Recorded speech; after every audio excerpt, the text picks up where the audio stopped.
Planet Earth is amazing. 510 million square kilometers under a blue sky. Granted, most of that is salt water, but the planet also hosts lush rainforests, scorching deserts, grasslands, tundra, mountains and plains, inhabited by a rich diversity of life. It is in fact the only place in the known universe capable of supporting life as we know it. But for the past 3 centuries, that blue sky has become increasingly choked with pollution. The level of invisible carbon dioxide gas has increased by more than 50% since the start of the Industrial Revolution. As carbon dioxide is very good at trapping heat, this has raised the average temperature of the planet by more than 1 degree Celsius. At the start of the 21st century, it was predicted that continuing carbon emissions would warm the planet by about 4 degrees by the year 2100. This would be catastrophic. Food networks would collapse. Extreme weather events like heat waves would become devastating. Life on Earth would enter into unprecedented territory. But preventing this future seemed impossible. Almost every human activity produced carbon dioxide, mostly because our energy was overwhelmingly supplied by burning fossil fuels, coal, oil, and gas, to generate electricity, produce heat, and move ourselves around. But the Earth as we knew it was at stake. So people all around the world got to work. This video is about what they did and what a difference they've made. The single largest source of carbon emissions is the production of electricity and heat, representing almost 1/3 of all emissions. Because burning fossil fuels, especially coal and gas, have historically dominated power generation. But they're no longer the only options. Renewable sources like solar panels and wind turbines emit far less carbon per unit of power generated over their lifetimes. And globally, over 4,000 gigawatts of renewables capacity has been built, almost all since the year 2000. Over 30% of all electricity now comes from renewable sources. But that's the global average. In Uruguay, around 90% of electricity comes from renewables, largely wind but also hydropower, and last year the country went for 10 straight months on a 100% clean grid. South Australia may also hit a 100% clean grid as soon as 2027, thanks to wind and solar, and other places are not far behind. The North Sea might be the best place in the world for offshore wind, and the current rollout of wind power here enables the UK and Denmark to aim for a clean grid by 2030 and the Netherlands by 2035. India aims to power 10 million households with rooftop solar, adding 500 gigawatts of capacity by 2030. But we can't discuss the rollout of renewables and not mention where most of them are being installed. China. China is building approximately twice as much new wind and solar as the rest of the world combined. It's still the world's largest emitter of carbon dioxide, though that's because of its huge population. The average person in China has a carbon footprint only 2/3 the size of the average Americans. And its emissions have been rising sharply, but not for much longer. The huge surge of solar and wind construction in 2024 kept overall Chinese emissions lower than in 2023 for 10 months of the year, and every year the amount of renewables added to the grid increases. This emissions reduction almost certainly isn't a one-off, but a systematic change. Many analysts predict that China's emissions due to coal, its other major source of electricity, will start to fall this year. And a new phase of low-carbon to run, nuclear power is being built in China and around the world, with over 70 gigawatts currently, slowly, under construction, and generation hitting an all-time high this year. China's new electricity system will see its overall emissions, a huge fraction of global emissions, peak in the next few years.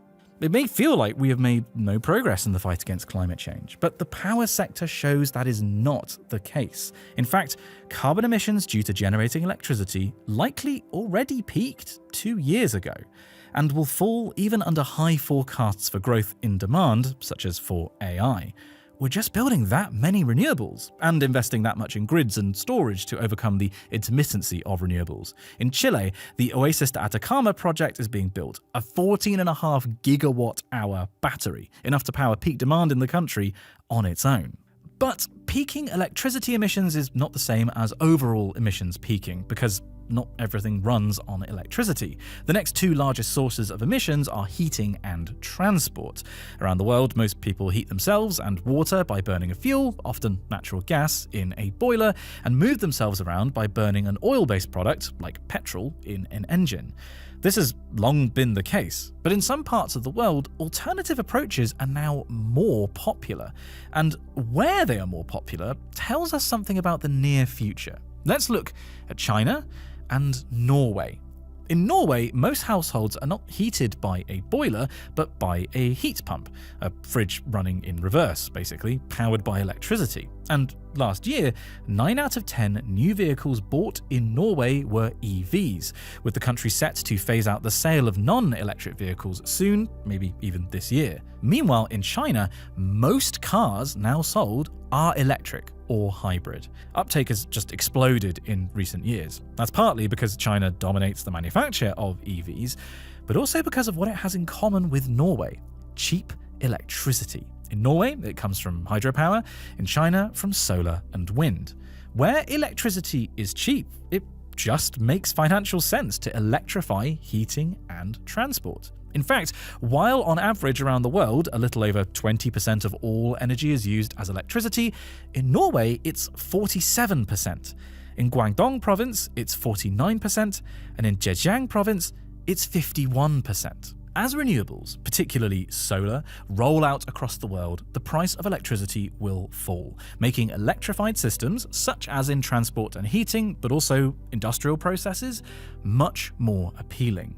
As well as being more efficient, those systems are then tied to the carbon emissions of the electric grid, which, being based on renewables, will be low, much lower than running them on fossil fuels. These sectors will see their emissions start to tumble in coming years as electrification percentages rise.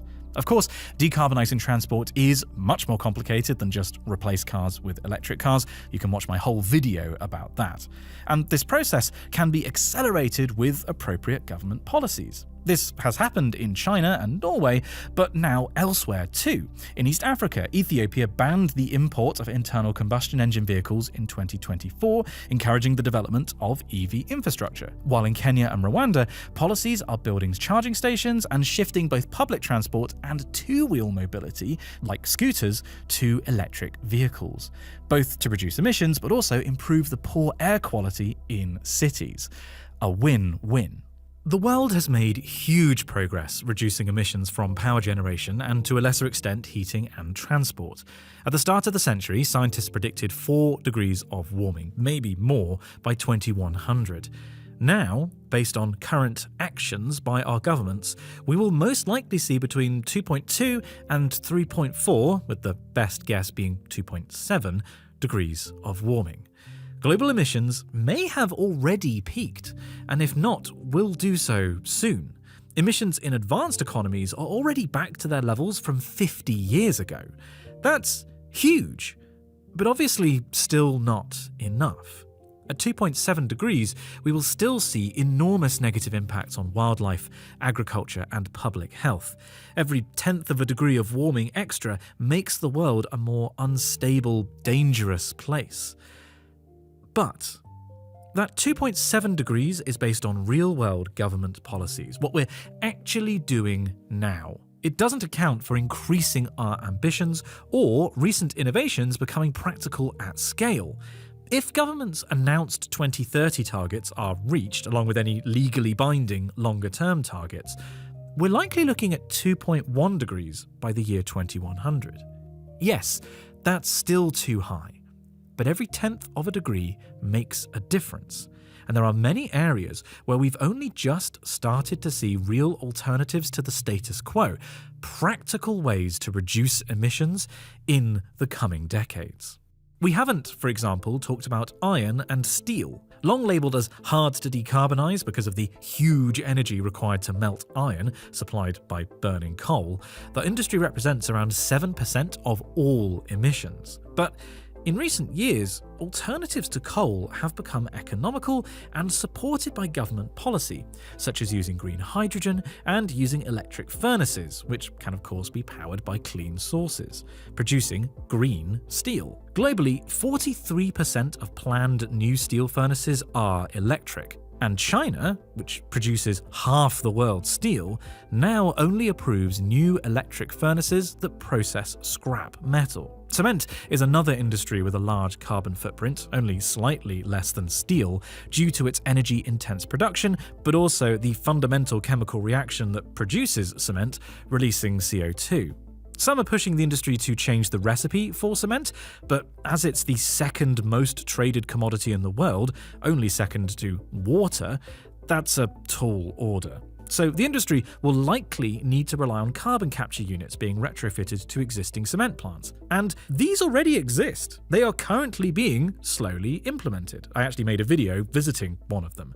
With the right policy support, both steel and cement have potential to slash their emissions, over 10% of global emissions, in the coming decades. We've also not yet mentioned work on the other side of the carbon equation.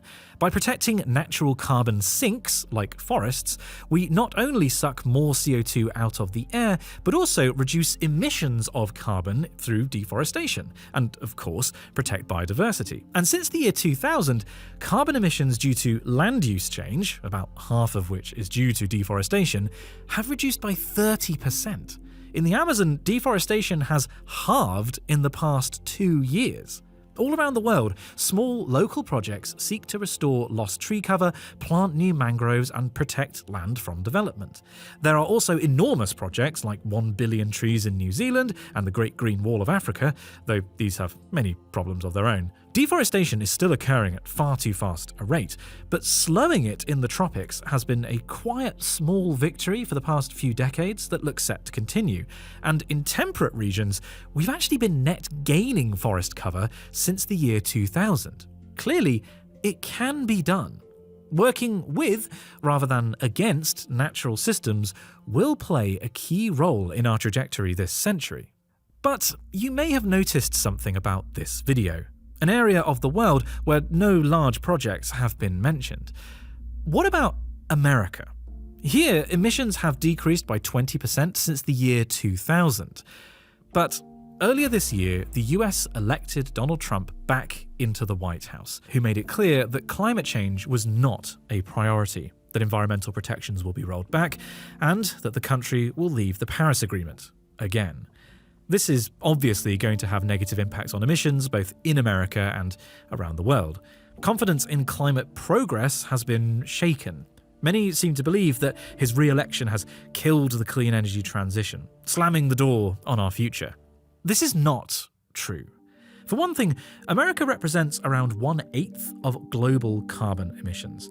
That means that while American emissions may plateau for the next few years, I personally think a big increase is unlikely, they represent a small minority.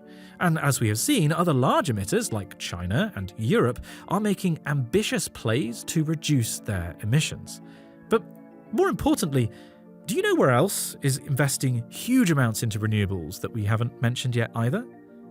The Middle East. In fact, the Middle East is the fastest growing renewables market outside of China. Countries like Oman, the UAE, Qatar, and Saudi Arabia are developing huge solar projects. Just last month, the UAE announced the world's largest round-the-clock solar and battery facility, even larger than the Oasis de Atacama, coming online in the next 2 years. These countries are built on oil and gas, and they're now ploughing money into renewables because they recognize it as the future. Globally, twice as much was invested last year in clean energy technologies and grid upgrades as was invested in fossil fuels. The fact is, the energy transition isn't happening because it's the environmentally right thing to do. It now just makes economic sense. Solar, and to a lesser extent wind, are now so cheap that they are preferable to burning fossil fuels in many cases, making electric systems cost competitive.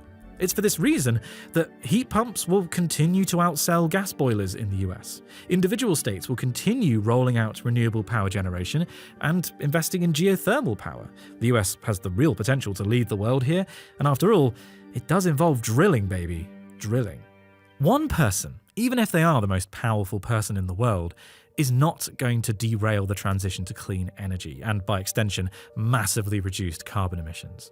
That transition is now inevitable and happening at pace around the world. The question is, just how quickly will it happen? Will it be fast enough? Will we get to net zero fast enough? We've already brought expected warming down from 4 to 2.7 degrees. If we follow through on our medium-term targets, we can get that down to 2.1. If we are ambitious and push for net zero and utilise all the strategies in this video and more besides, we can still limit warming to less than 2 degrees. We have lived through a period of ever-increasing climate impacts, but also ever-increasing ambition on climate. We need this to continue. Every 10th of a degree saved matters. But as the re-election of Trump shows, we cannot take it for granted that progress will continue to accelerate. I don't want you to come away from this video thinking we have done enough on climate change, or we are moving fast enough, because sadly that is still not the case. The great adventure of securing our future is in jeopardy if we do not keep climate as a core concern in who we vote to lead us, who we choose to work for, and how we spend our money. But most importantly, it's not an adventure we need to start. It's an adventure that has already made great strides. An adventure we need to continue and see through to its final destination. Maybe you can be a part of this great story, keeping our Earth amazing.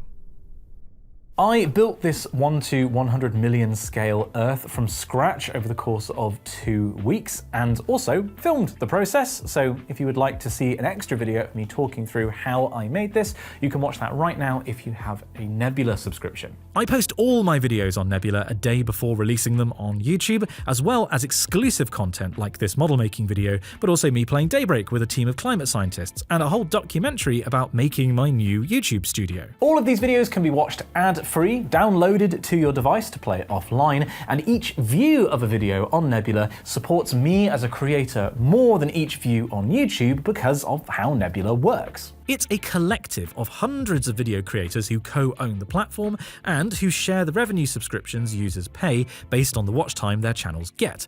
Nebula also finances big new projects with creators like Boomers by Tom Nicholas and Modern Conflicts by Real Life Law. Obviously, I'm biased because I'm a co-owner, but increasingly on my lunch breaks, I've just been watching Nebula instead of YouTube because it's just a better viewing experience. There's no ads, the design of the site is actually good, and I don't have to hunt for a creator to watch because the entire feed is creators who are making interesting, thoughtful stuff. If you would like to get a Nebula subscription, then you can pay monthly, annually, or once for lifetime access. If you choose to pay annually, then you can use my link, go.nebula.tv/Simon Clark, and you'll get a 40% discount, which works out to $3 a month. That will be linked down there in the description, by the way. $3 a month, I think, is incredible value. So that link again is go.nebula.tv/Simon Clark to get access to heaps of exclusive content, including my making of video attached to this video.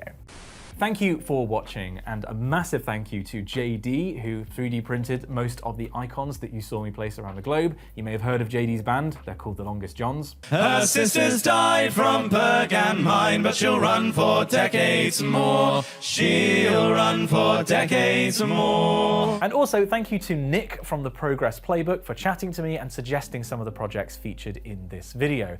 Do check out the Progress Playbook, which is linked in the references down below, for regular good news stories about the energy transition. I also could not have made this video without the support of my patrons. People who support me on patreon.com/SimonOxFizz get early access to my videos, exclusive content every month, notably a vlog that goes behind the scenes. This month's vlog is going to be all about basically how this project came to be, a little bit about how I sourced the materials and how I wrote this video.